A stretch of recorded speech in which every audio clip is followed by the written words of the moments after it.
hukum. Yang pertama mengatakan dalam konteks hukum tadi, yang pertama bid'atun. Mereka mengatakan inovasi dalam beragama yang tak pernah dilakukan oleh baginda Nabi Muhammad sallallahu alaihi wasallam. Itu yang pertama. Kelompok ini Bapak Ibu sudah tahu.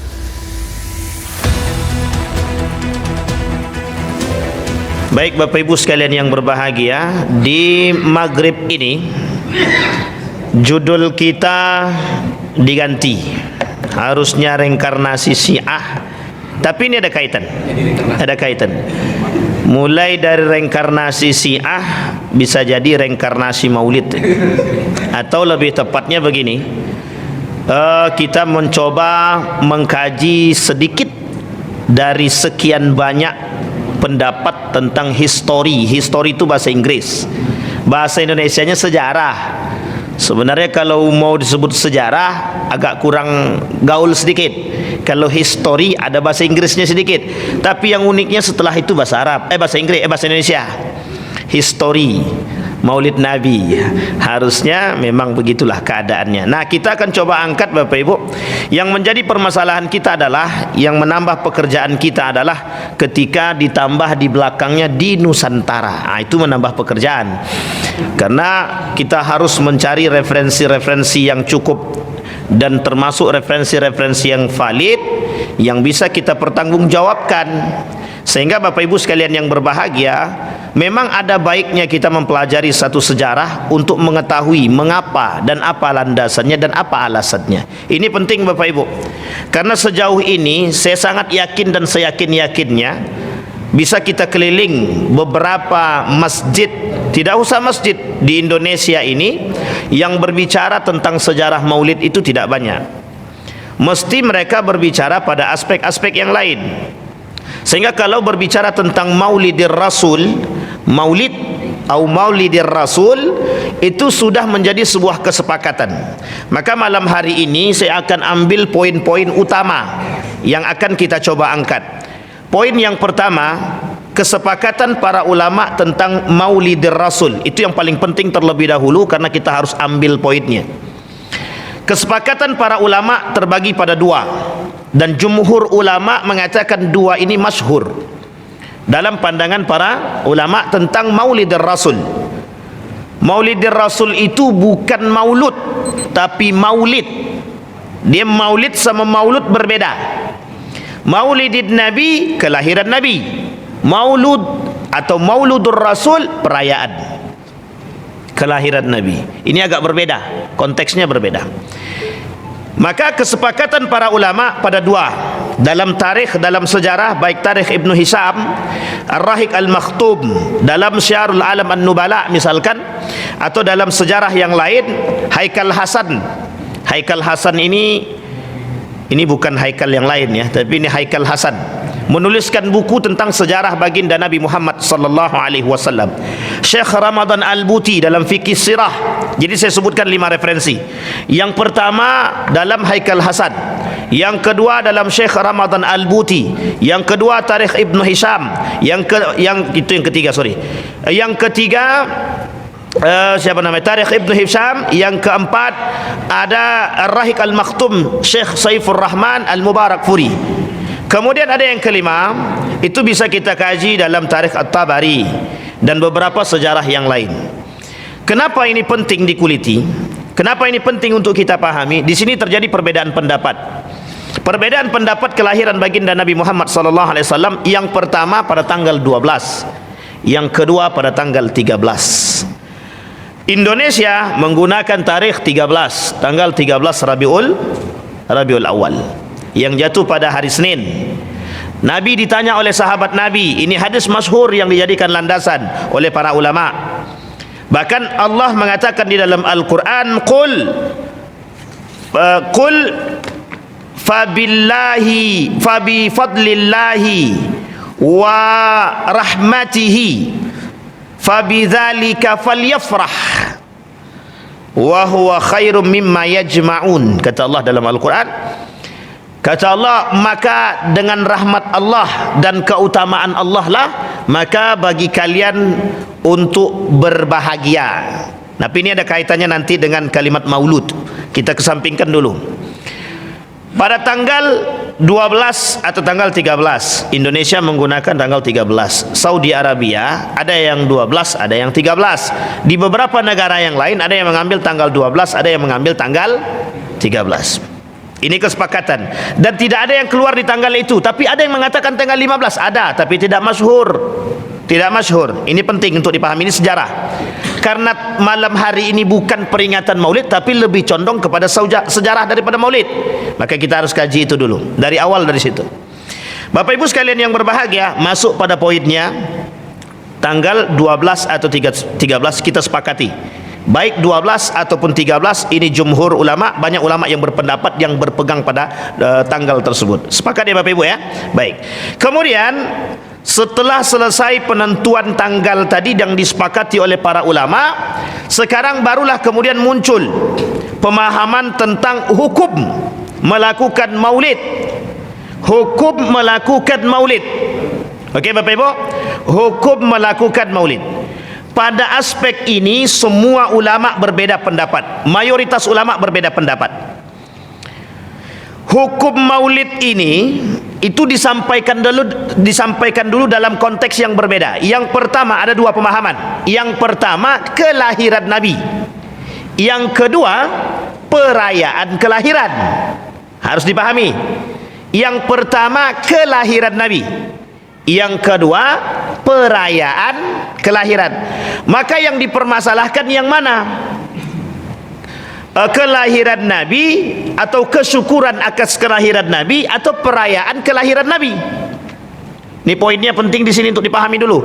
Nanti tidak akan kelahi itu kalau sudah nampak titik temunya. Makanya Bapak Ibu sekalian yang berbahagia, kalau sudah tahu titik temunya dia nggak akan kelahi itu. Kenapa? Karena sudah tahu. Maka oleh segenap lembaga atau organisasi dan para ulama itu berbeda pendapat. Yang pertama mengatakan bid'ah. Bid'ah. Maulidur Rasul itu bid'atun. Perbuatan yang diada-adakan. Dalam bahasa sederhananya, bahasa kita disebut dengan inovasi dalam beragama yang tidak dicontohkan oleh baginda Nabi Muhammad sallallahu alaihi wasallam. Dalam konteks ini bisa dipahami Bapak Ibu ya. Poin pentingnya dulu. Poin pentingnya. Jadi tadi poin pertama kita membahas tentang tanggalnya. Sekarang tentang hukumnya. Oke, tentang hukumnya. Nanti baru kita masuk sebelum menyelesaikan itu nanti kita masuk aspek sejarahnya. Yang kedua tentang hukum. Yang pertama mengatakan dalam konteks hukum tadi, yang pertama bid'atun. Mereka mengatakan inovasi dalam beragama yang tak pernah dilakukan oleh baginda Nabi Muhammad sallallahu alaihi wasallam. Itu yang pertama. Kelompok ini Bapak Ibu sudah tahu dan saya tak perlu sebut.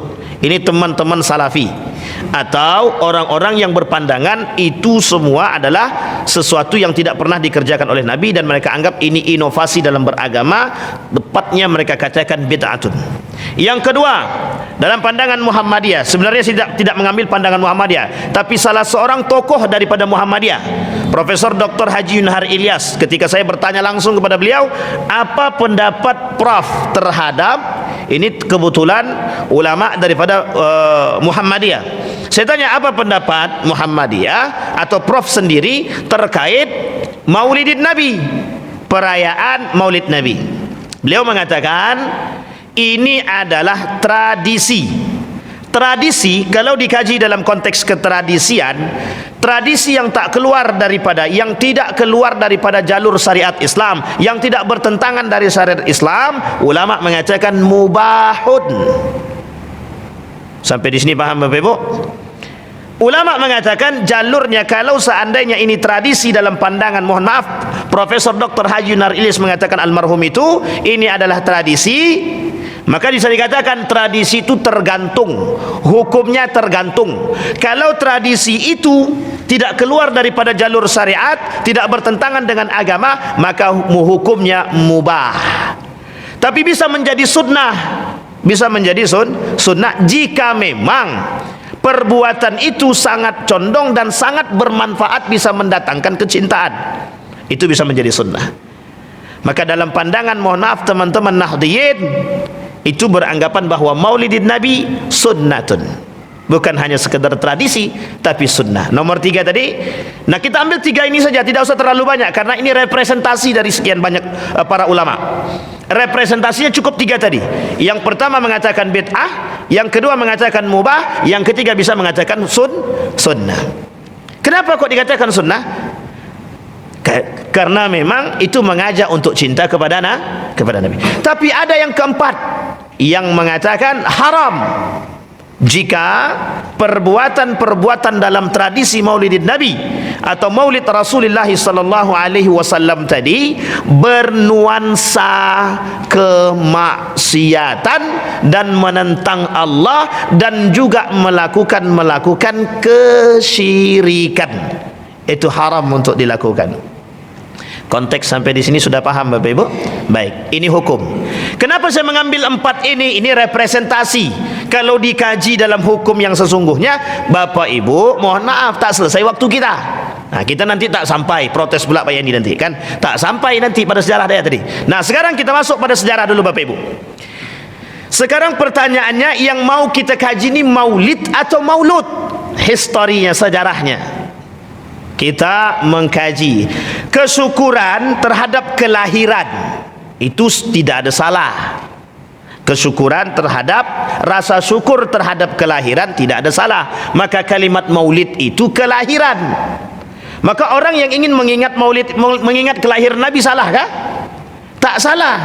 Salahkah orang yang ingin mengingat kelahiran Nabi? Tak salah. Kemudian poin yang kedua, ada poin pada nomor 2 namanya maulud. Sekarang kita sebut ada orang-orang yang ingin melakukan perayaan kelahiran baginda Nabi Muhammad sallallahu alaihi wasallam yang hukumnya kita sudah sampaikan tadi di awal dengan 4 hukum tadi. Nah, maka Bapak Ibu pandai-pandai menentukan kegiatan-kegiatan keagamaan sehingga biar tahu jalur dia. Baik, sekarang kita masuk aspek sejarah. Dalam aspek sejarah saya sampaikan Profesor Dr. Quraisy Shihab. Wah, ini mesti nih. Waktu Syiah tuh referensinya. Tenang. Ini belum selesai.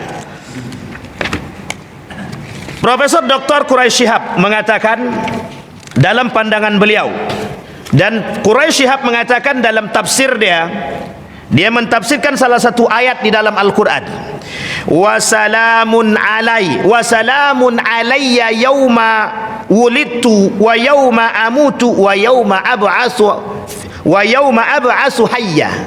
Ini adalah ayat yang berbicara tentang rasa syukurnya Nabi Isa atas kelahiran dia, yauma amut, kematian dia, kemudian yauma ub'as, dibangkitkan. Sampai di sini paham Bapak Ibu? Nabi Isa alaihissalam melakukan kesyukuran terhadap kelahiran dia. Sehingga kemudian kita ambil poin yang kedua. Adakah orang yang lahir yang berbahagia dengan kelahiran Nabi selain daripada umat muslim? Adakah orang yang berbahagia dengan kelahiran Nabi selain daripada umat muslim? Ini sejarah, harus tahu. Ada. Siapa dia? Siapa Pak? Abu Lahab. Abu Lahab itu orang yang pertama sekali berbahagia dengan kelahiran baginda Nabi Muhammad SAW. Pertanyaannya, orang kafir, dan dia memang belum tahu akan kekafiran keponakan dia. Orang yang berbahagia sebelum orang Islam atau sebelum baginda Nabi dilahirkan, yang sangat menunggu kedatangan baginda Nabi Muhammad SAW atau kelahiran baginda Nabi, Abu Lahab. Apa bentuk kesyukuran dia? Bentuk kesyukuran yang dilakukan oleh Abu Lahab adalah memerdekakan Suwaibah, budak daripada Abu Lahab, yang selama itu diperintahkan oleh Abu Lahab untuk menjadi penjaga Siti Aminah yang ketika itu sedang mengandung anak yang dinanti-nanti oleh alam, yang dinanti-nanti oleh dunia. Siapa dia nama? Nabi Muhammad sallallahu alaihi wasallam. Nabi Ibrahim datang dalam mimpi ru'yah sadiqah Nabi Yusuf alaihi salam ketika berada di dalam sumur. Apa yang terjadi dengan Nabi Yusuf? Didatangi Nabi Ibrahim. Nabi Ibrahim kata kepada Nabi Yusuf, akan datang nabi terakhir yang bernama Ahmad. Ini dalam sejarah. Ahmad itu siapa? Ahmad itu nama lain daripada baginda Nabi Muhammad sallallahu alaihi wasallam. Di dalam Al-Quran nama Nabi Muhammad ada dua. Satu Ahmad, yang kedua Muhammad. Sampai di sini paham Bapak Ibu? Ini sejarah. Berarti Bapak Ibu sekalian yang berbahagia, Abu Lahab itu sangat senang, berbahagia dengan kelahiran baginda Nabi Muhammad sallallahu alaihi wasallam. Artinya Abu Lahab saja mempresentasikan, mengekspresikan kebahagiaan dia dengan kelahiran baginda Nabi. Pertanyaannya adalah, apakah orang muslim tak berhak membahagiakan diri dia dengan kelahiran orang yang dicintai dia? Ini pertanyaan. Nah, ini belum masuk sejarah. Tenang, ini baru sejarah awal sekali. Nabi baru lahir tuh. Kan tak mungkin kita tunggu dia mati. Sampai di sini paham Bapak Ibu? Artinya apa? Ini ekspresi. Nabi Isa saja mengekspresikan. Tapi Nabi Muhammad SAW apakah mengekspresikan kebahagiaan dia atas kelahiran dia, yang selama ini menjadi dalil bagi mereka tidak ada perbuatan Nabi? Baik, kita rujuk. Hadisnya masyhur, sangat terkenal, bahkan tertulis dalam kitab Imam As-Suyuti. Saya lupa nama judul kitabnya, yang jelas tertulis salah satu karangan Imam As-Suyuti. Bahkan di dalam hadis Nabi, ketika seorang sahabat bertanya kepada Nabi, mengapa engkau puasa di hari Senin? Mengapa engkau berpuasa di hari Senin? Kemudian dijawab oleh Nabi, pada hari itu yauma wulidtu fih wa yauma ub'atsu fih. Di hari itu aku dilahirkan dan di hari itu aku dibangkitkan. Sampai di sini paham Bapak Ibu? Artinya apa? Nabi oleh para ulama berpendapat, terkhusus pada ulama hadis, berpendapat itu adalah representasi. Representasi itu bahasa lainnya adalah mengekspresikan, atau Nabi melakukan, Nabi mensyukuri kelahiran dia setiap pekan pada hari Senin. Nanti kita ambil poinnya. Pada hari Senin mensyukuri, bukan memperingati, tapi mensyukuri. Nanti apakah ada kaitannya mensyukuri dengan memperingati? Nanti kita coba jabarkan. Dah Bapak Ibu ya. Nabi mensyukuri kelahiran dia di hari Senin dengan berpuasa.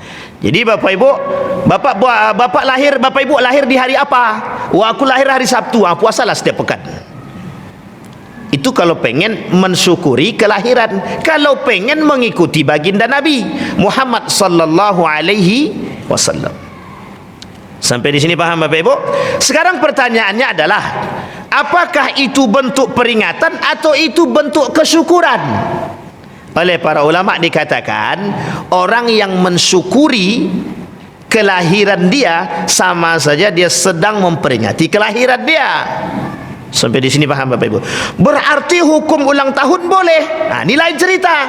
Maka makna maulud dan makna maulid tidak bisa diterjemahkan dalam arti ulang tahun. Sampai di sini paham Bapak Ibu? Tak bisa diartikan ulang tahun. Ulang tahun itu tradisi dia panjang, dan tradisi ulang tahun ini dibawa oleh Barat Eropa. Dan ini dibawa oleh kaum-kaum Nasrani yang memang, mohon maaf, mencampur adukkan unsur keagamaan dengan unsur seperti ini. Sehingga mohon maaf, secara sejarah itu tidak bisa disatukan antara maulid dengan ulang tahun. Ulang tahun itu apa? Mengulang tahun. Dan ini maulid, kelahiran. Sehingga yang dipermasalahkan sebenarnya melakukan ulang tahun Nabi atau memperingati ulang tahun Nabi. Pada konteks inilah orang berbeda pendapat. Sesungguhnya tidak ada namanya mengulang atau memperingati ulang tahun Nabi. Ini sejarah. Baik, kemudian kita masuk urut dari masa Isa sudah, kemudian Abu Lahab sudah, Nabi sudah. Nabi sendiri berpuasa di hari Senin. Oleh para ulama, sebagian ulama menjadikan hadis ini dalil untuk memperingati hari kelahiran baginda Nabi Muhammad sallallahu alaihi wasallam. Nanti ada dalil yang kedua yang dilakukan. Dalil yang kedua itu, qul wa bi fadlillahi wa bi rahmatihi wa bidzalika falyafrah wa khairum mimma yajma'un, kata Allah. Itu kelahiran Nabi bagian daripada keutamaan yang Allah berikan. Kelahiran Nabi bagian daripada rahmat yang Allah turunkan. Maka kata Allah, dengan itu falyafrah, berbahagialah kalian, kata Allah. Wa khairum mimma yajma'un, itu lebih baik daripada apa yang kalian bisa buat dalam perkumpulan-perkumpulan itu. Sampai di sini paham Bapak Ibu? Oleh Profesor Dr. Quraisy Shihab, dalil inilah yang dijadikan landasan oleh para ulama atas kebolehannya melakukan maulid atau peringatan maulid Nabi. Baik Bapak Ibu sekalian yang berbahagia, sekarang kita masuk sejarah daripada Maulidir Rasul atau peringatan kelahiran baginda Nabi Muhammad sallallahu alaihi wasallam. Mengingat kelahiran Nabi, semua orang sudah melakukan. Banyak yang berpuasa Senin, tapi ternyata juga banyak yang tak tahu kalau Nabi berpuasa Senin itu mengingat kelahiran Nabi. Sekarang sudah banyak yang tahu karena sudah disampaikan oleh Nabi dalam hadis dia. Sekarang bagaimana model sejarah pertama sekali peringatan kelahiran baginda Nabi Muhammad sallallahu alaihi wasallam dengan model yang berbeda. Itu saja poinnya, bukan pada poin yang lain. Itu saja poinnya. Sahabat Nabi siapa yang tidak puasa Senin Kamis? Tak ada. Rata-rata sahabat Nabi berpuasa Senin Kamis. Artinya sahabat Nabi sudah tahu. Sahabat Nabi, kenapa kok sahabat Nabi tidak memperingati maulid Nabi? Ya jelas tidak memperingati, mereka puasa di hari Senin seperti apa yang dilakukan oleh Nabi. Dan mereka sadar tidak mungkin sahabat tidak tahu. Kenapa? Karena hadis itu masyhur, dan hadis itu disampaikan oleh Nabi kepada para sahabat yang bertanya kepada Nabi, kenapa puasa di hari Senin? Yang sahabat Nabi. Yang kedua, masuk pada setelah sahabat, ada fase selanjutnya yang disebut dengan fase tabi'in. Okey Bapak Ibu? Baik. Pada masa fase tabi'in terjadi perbedaan pendapat. Saya akan urut Bapak Ibu. Agak susah sikit. Ini gara-gara Pak Ian, dia harus baca buku, harus baca jurnal. Baik. Oh bukan. Mana dia? Baik. Pada masa dinasti Abbasiyah, ini pandangan yang pertama dalam urutan sejarah. Yang pertama sekali mengadakan peringatan maulid Nabi pada masa dinasti Abbasiyah. Oke Bapak Ibu, pada masa dinasti Abbasiyah. Siapa dia? Seorang khalifah bernama Khaizuran binti Atha dari Khalifah Abbasiyah. Itu yang pertama, pendapat yang pertama. Pendapat yang kedua mengatakan Raja Muzaffar Abu Said. Pendapat yang ketiga, Sultan Salahuddin Al-Ayyubi. Yang keempat, pada masa Syiah Fatimiyah, atau lebih tepatnya dinasti Fatimiyah, yang dijadikan dalil oleh sekian banyak orang yang tidak menjalankan, yang tidak melakukan peringatan maulid Nabi. Mereka katakan tradisi itu bermula dari tradisi Syiah. Jadi ada 4. Itu yang baru saya sebutkan. Baik, saya urut lagi.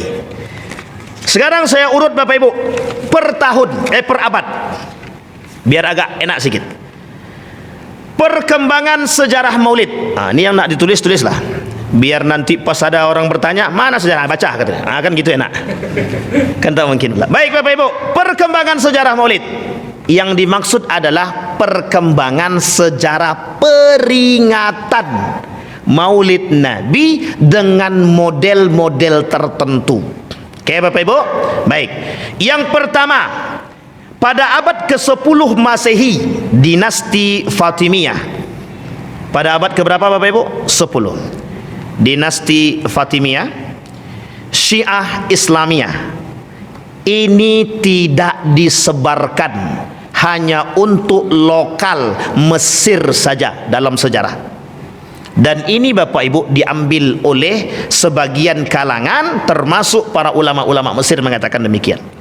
Yang kedua, tersebar luas pada masa Sultan Salahuddin Al-Ayyubi 1137 sampai 1193 Masehi.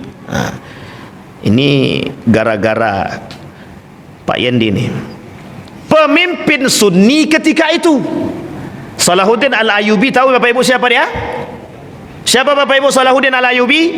Oh, ini orang paling terkenal ini Bapak Ibu. Salahuddin Al-Ayyubi ini sangat terkenal, dan dia termasuk orang yang panglima paling mengerikan ketika itu. Raja yang paling baik, yang paling disebut, dipuji-pujilah baik oleh kedua belah pihak.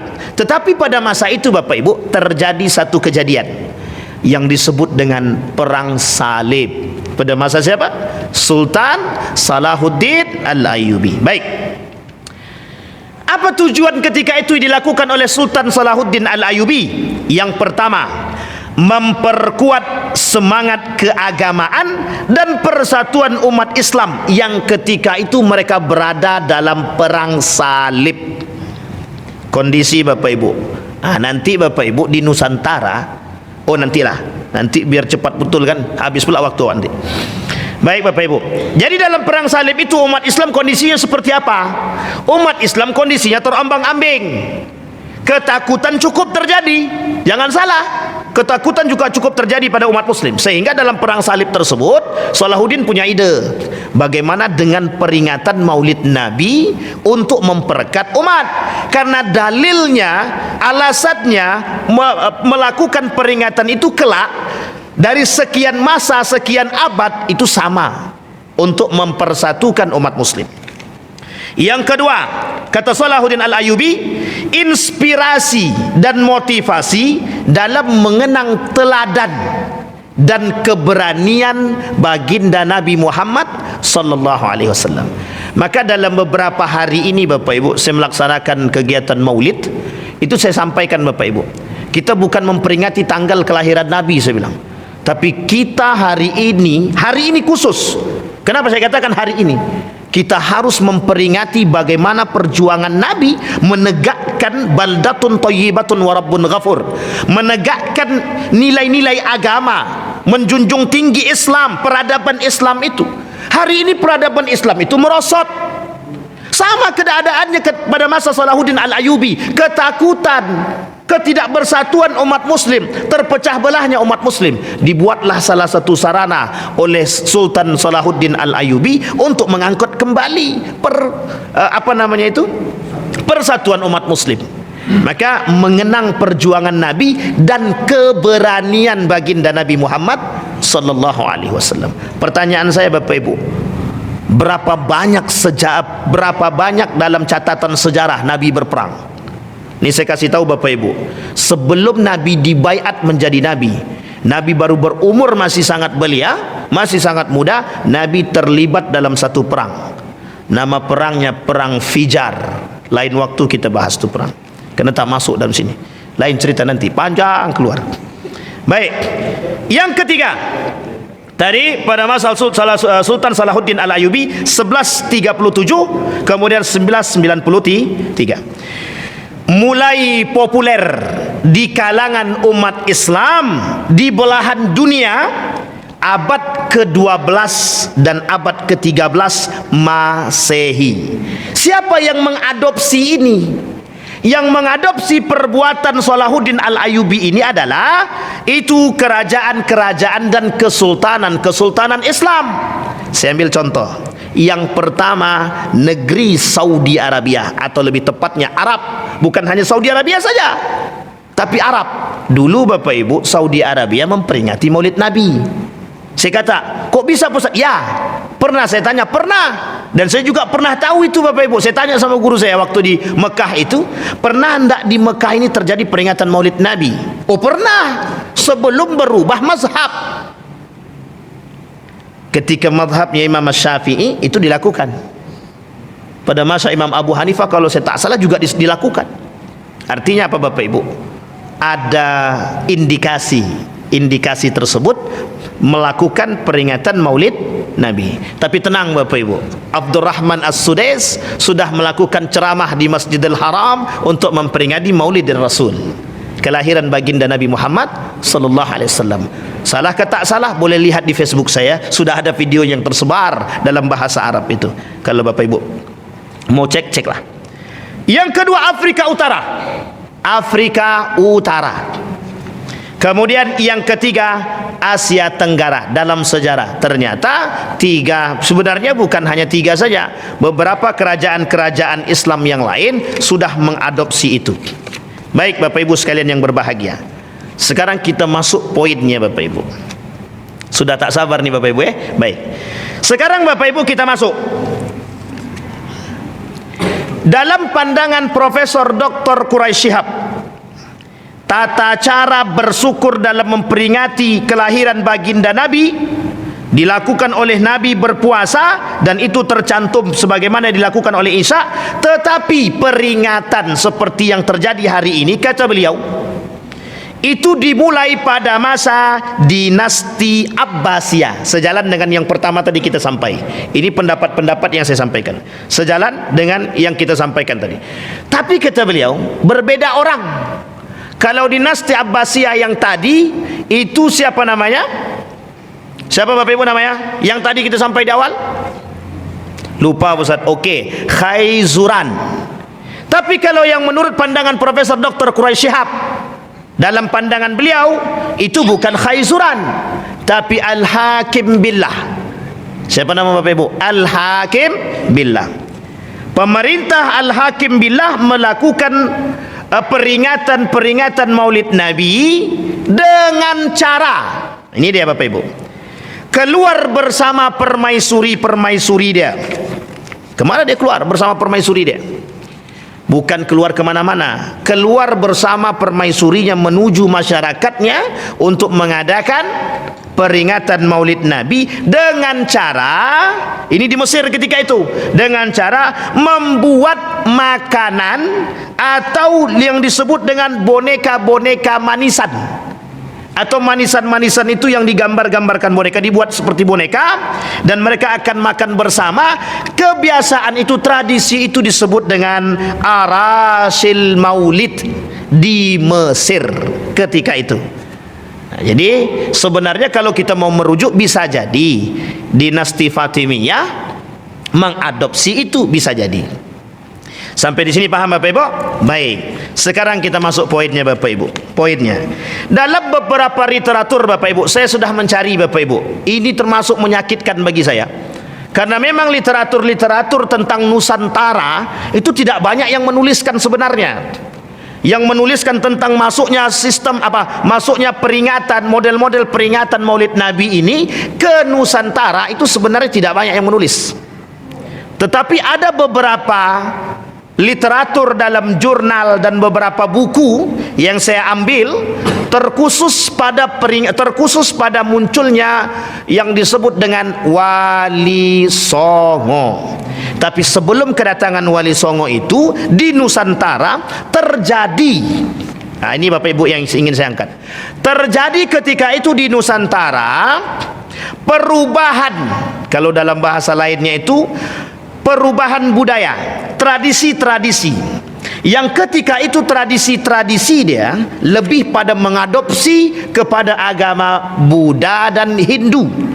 Dan ketika itu ada salah seorang raja yang menolak untuk menegakkan Islam, dan raja tersebut juga menolak akan masuknya Islam. Sehingga Wali Songo berpikir bagaimana cara memasukkan nilai-nilai agama dan keislaman ini ke dalam di tanah Jawa. Maka dilakukanlah oleh para ulama, Wali Songo itu masuk pada yang pertama seni, yang kedua budaya, yang ketiga peringatan Maulid Nabi. karena yang ketika itu yang bisa mengadopsi dia, tetapi dengan gaya yang berbeda. Gaya yang berbeda yang seperti apa maksudnya? Gaya yang berbeda itu mereka lakukan dengan model syahadatin yang hari ini disebut dengan skatenan. Tahu Bapak Ibu skatenan?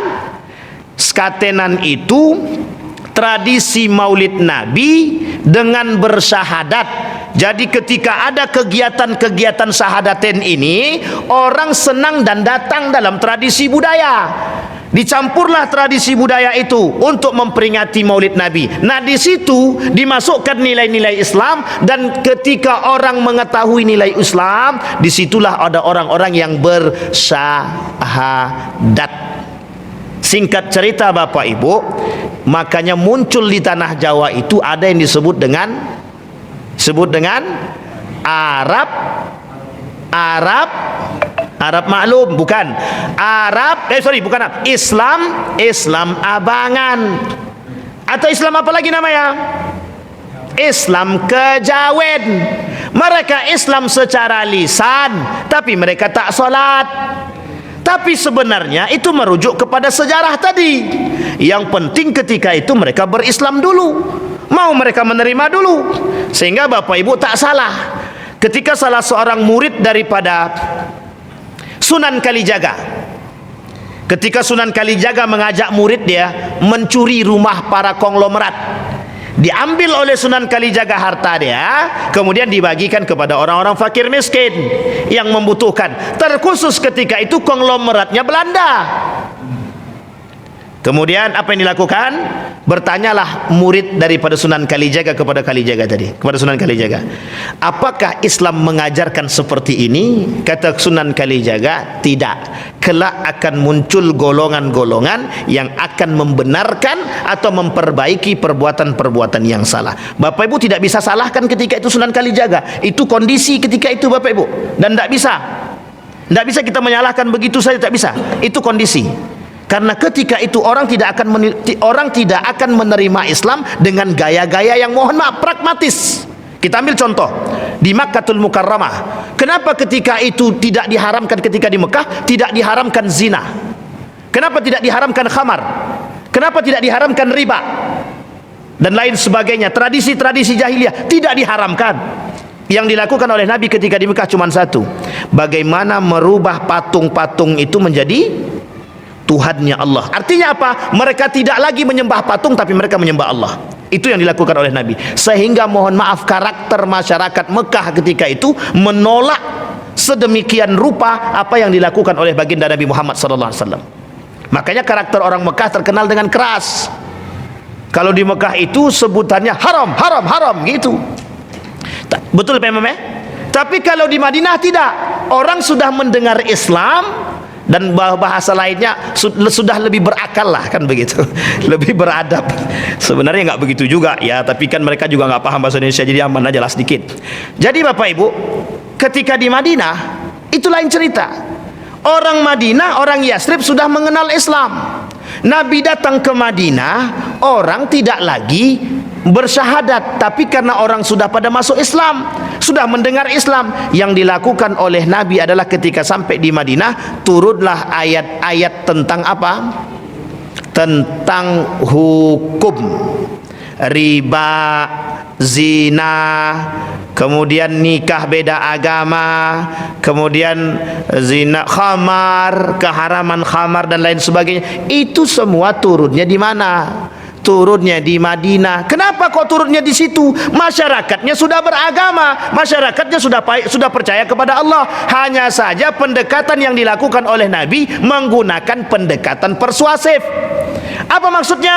Nabi mendekat kepada masyarakat tadi. Disampaikan kepada Nabi, karena kalian sudah berislam, di dalam Islam ada aturan. Apa itu aturannya Nabi? Disampaikan, turun ayat Al-Quran. Sesungguhnya khamar itu tidak baik, tidak baik untuk kesehatan, tidak baik. Kalian boleh, kata Nabi begini, jangan kalian dekati solat kalau kalian sedang mabuk. La taqrabus shalah wa antum sukara.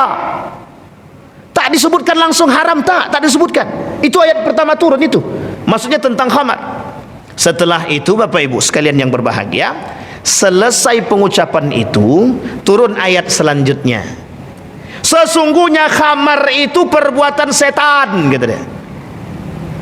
Kan kalau sudah kencang begitu kan lain cerita. Akhirnya apa? Muncul tahapan ketiga, pengharaman khamar. Berarti berapa kali tahapan dia? 3. Riba berapa kali? 3. Zina begitu juga, meskipun tidak 3. Tapi ayat yang pertama kali turun tentang zina itu, apa kata Allah di dalam Al-Quran? Orang-orang yang berzina, baik laki-laki perempuan yang muda, disebutin satu-satu. Artinya apa? Karakternya muda. Yang berzina, mereka dirajam. Tapi kemudian begitu juga pada ayat selanjutnya tentang orang tua, yang kelak ayat ini dihapus karena sudah ada ayat yang umum tentang pengharaman zina. Asy-syaikhu was-syaikhatu iza zanaya fajlidu kulla wahidin minhuma mi'ata jaldah. 100 kali cambukan. Tapi kemudian ayat yang terakhir saya bacakan tadi dihapus. Ayatnya dihapus, maknanya tetap. Karena apa? Karena sudah ada ayat yang lain. Az-zani waz-zaniyatu fajlidu kulla wahidin minhuma mi'ata jaldah. Ada orang yang berzina, baik tua maupun muda, baik yang sudah menikah ataupun belum menikah. Kalau dia berzina, maksudnya ini yang sudah menikah ini kalau selingkuh tapi tidak nikah 2, selingkuh dia misal, maka fajlidu kulla wahidin minhuma mi'ata jaldah. Ini turun, Pak. Dan Islam datang ke Madinah itu tidak sembarangan. Akhirnya apa? Nabi tidak langsung mengharamkan sesuatu. Sama ketika kejadian itu dilakukan atau dilakukan oleh para wali songo, tidak bisa. Ketika mereka langsung menyebarkan Islam kemudian mengatakan ini haram, ini halal, tidak bisa. Maka tertolak seperti yang dilakukan oleh Fadlan Uqbah. Ustadz Fadlan Gramatan. Itu jelas. Dia tak langsung katakan itu haram. Dia tak langsung dia katakan itu Tuhan itu salah. Tapi dia ajak orang ke kamar, ke sungai. Kemudian mereka mandi dengan sabun. Tahu orang kelembutan itu. Maka Bapak Ibu sekalian yang berbahagia, mengajak orang itu penuh dengan kelembutan dan kesabaran. Mengajak orang. Tapi kalau sudah masuk Islam dah tahu dia, tapi tetap dia mohon maaf melakukan kemungkaran, perlu juga kadang-kadang kita keras sedikit-sedikit. Tahu itu haram tapi masih dibuat, itu muskilah bagi kita tuh. Baik, sekarang Bapak Ibu sekalian yang berbahagia, apa kaitannya masuknya ke Nusantara? Ini Bapak Ibu yang ingin saya sampaikan Bapak Ibu. Di Nusantara, Maulidir Rasul atau peringatan kelahiran baginda Nabi Muhammad sallallahu alaihi wasallam di Nusantara diperkenalkan oleh ulama dan para pedagang muslim yang datang dari Timur Tengah dan India dalam sejarah. Tapi sejarah ini artinya sejarah itu tergantung kepada penulis. Jangan ditelan mentah-mentah, tapi setidaknya ini bisa dijadikan acuan. Dalam literatur resmi jurnal itu dituliskan demikian, bahwa masuknya peringatan Maulid Nabi itu dibawa oleh para ulama dan pedagang muslim yang datang dari Timur Tengah dan India. Pada masa siapa? Pada masa Kesultanan Demak dan Kerajaan Islam Jawa pada abad ke-15. Itu tulisannya begitu. Sabar.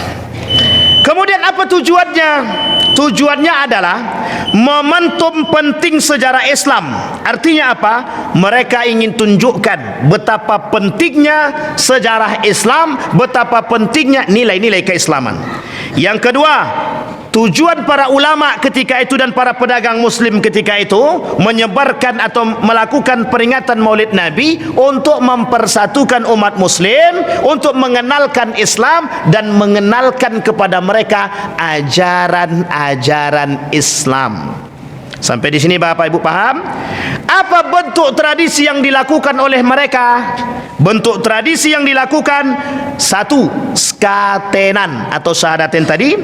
Kemudian tradisi Kesultanan Yogyakarta dan Surakarta. Jadi Bapak Ibu, tradisi skatenan atau syahadatin tadi itu dilakukan di Yogyakarta dan Surakarta dalam kesultanan mereka. Dan ini masuk dalam kegiatan keagamaan dan kebudayaan. Terakhir Bapak Ibu, pada tahun 1967, kalau saya tak salah, ya betul, 1967, insinyur siapa namanya tadi? Enggak lupa sedikit. Enggak boleh pula kita lupa, Pak. Oke, pada tahun 1967, Presiden Soeharto menetapkan hari kelahiran Nabi atau peringatan Maulidir Rasul itu menjadi salah satu hari libur nasional. Apa tujuannya? Agar umat muslim Indonesia bisa berbahagia dengan kelahiran baginda Nabi Muhammad sallallahu alaihi wasallam. Artinya apa Bapak Ibu? Sudah masuk. Dari mana dapatnya? Latar sejarah Bapak Ibu. Latar sejarah. Maka Bapak Ibu sekalian yang berbahagia, kalau kita merujuk kepada sejarah yang lain, Malaysia, kemudian Thailand. Saya ambil Thailandnya, lebih tepatnya Thailand Patani. Apa? Patani, Thailand Selatan kalau saya tak salah. Itu juga sama Bapak Ibu. Jadi dulu Bapak Ibu, kekuatan kerajaan Islam itu tidak hanya di Indonesia, tapi mereka sampai ke jalur Nusantara. Karena dulu orang tidak kenal Indonesia. Indonesia ini dikenal dengan Nusantara. Dalam bahasa lainnya disebut dengan Jawi, bukan Kobau. Jawi. Tahu Jawi? Jawi itu adalah bahasa aksara Nusantara, artinya Melayu. Nah, ini sejarah nih Bapak Ibu. Profesor Dr. Sayyid Naqib Alatas menuliskan dalam tulisan dia yang terkenal tentang Nusantara. Aksara dia adalah Melayu, dan itu disebut dalam Nusantara, disebut dalam aksara Melayu, disebut artinya Jawi. Dan itu Bapak Ibu oleh para arkeolog, bukan arkeolog, para peneliti filologi dan sejarah sangat mengagumi. Ternyata aspek Melayu ini itu menjadi aspek penelitian yang paling unik dan bisa memuaskan bagi para peneliti. Karena apa? Ternyata di dalam sejarah Melayu Nusantara banyak sekali sesuatu yang belum ditemukan dan bisa dikembangkan dalam aspek keagamaan. Termasuklah salah satunya sejarah Maulid Nabi Muhammad sallallahu alaihi wasallam. Sampai di sini paham Bapak Ibu? Baik, Bapak Ibu sekalian yang berbahagia. Sekarang Bapak Ibu, sebelum kita tutup, pada abad ke-14, 1404, Wali Songo melihat pengorbanan yang dilakukan oleh Raja Hindu dan Raja Hindu di Jawa ketika itu tengah melakukan perbuatan melanggar aturan Islam. Mereka maraknya tradisi Hindu Buddha pada masa itu seperti pengorbanan berupa penyembelihan hewan kurban sebagai tolak bala. Jadi Bapak Ibu, tradisi-tradisi yang tidak sesuai dengan Islam seperti melakukan mohon maaf tolak bala tersebut itu dilakukan, dan ini terjadi Bapak Ibu, dan saya temukan sekarang masih ada. Jadi dicari kerbau tadi, Jawi tadi, kobau tadi, itu Jawi tadi itu dibunuh, disembelih dalam rangka menolak bala. Artinya apa? Diberikanlah darah ini kepada tempat tersebut, jangan sampai nanti bala datang atau apapun penyakit datang dan lain sebagainya, sehingga negara tersebut atau kampung tersebut sejahtera dan lain sebagainya. Oh begitu. Dan itu tradisi oleh Wali Songo. Mereka datang, kemudian mereka buat satu kegiatan yang sangat memungkinkan ketika itu, peringatan Maulid Nabi Muhammad sallallahu alaihi wasallam. Dari sekian banyak yang saya paparkan Bapak Ibu, siapa yang mau mengambil kesimpulan? Mesti bingung mau menyimpulkan bagaimana. Setidaknya Bapak Ibu, secara sejarah perkembangan Maulid Nabi tadi itu berbagai macam ragam. Hanya saja Bapak Ibu, yang tidak diinginkan oleh Islam adalah, perlu kita sampaikan Bapak Ibu, yang tidak disukai oleh Islam adalah peringatan Maulid Nabi yang sudah keluar daripada jalur syariat Islam. Itu yang pertama. Yang kedua Bapak Ibu, perlu dipahami bahawa Maulid Nabi ini kita tekankan bukan pada aspek sunnah atau bukan sunnahnya, tapi ini adalah aspek sejarah yang dilakukan, maka masuk dalam kondisi tradisi atau adat istiadat yang ketika itu dijadikan untuk memperekat umat muslim ketika itu, dan umumnya umat-umat yang lain yang bisa diajak bekerja sama seperti yang dilakukan oleh baginda Nabi Muhammad sallallahu alaihi wasallam dalam piagam Madinah. Sampai di sini paham Bapak Ibu? Mudah-mudahan Bapak Ibu ada manfaat bagi kita semua. Mudah-mudahan sudah tidak ada pertanyaan tentang Nusantara. Ini selesai Bapak Ibu. Hari ini sudah sampai pada bagaimana cara kita mencintai baginda Nabi Muhammad sallallahu alaihi wasallam, seperti perkataan Nabi, addibu auladakum ala thalathi khisal. Ajarkan anakmu 3 perkara. 1, cinta kepada Nabi. 2, cinta kepada ahlu baitin Nabi. Yang ketiga, cinta kepada qiraatil Quran. Fa'tabiru ya ulil absar la'allakum tuflihun. Assalamualaikum warahmatullahi wabarakatuh.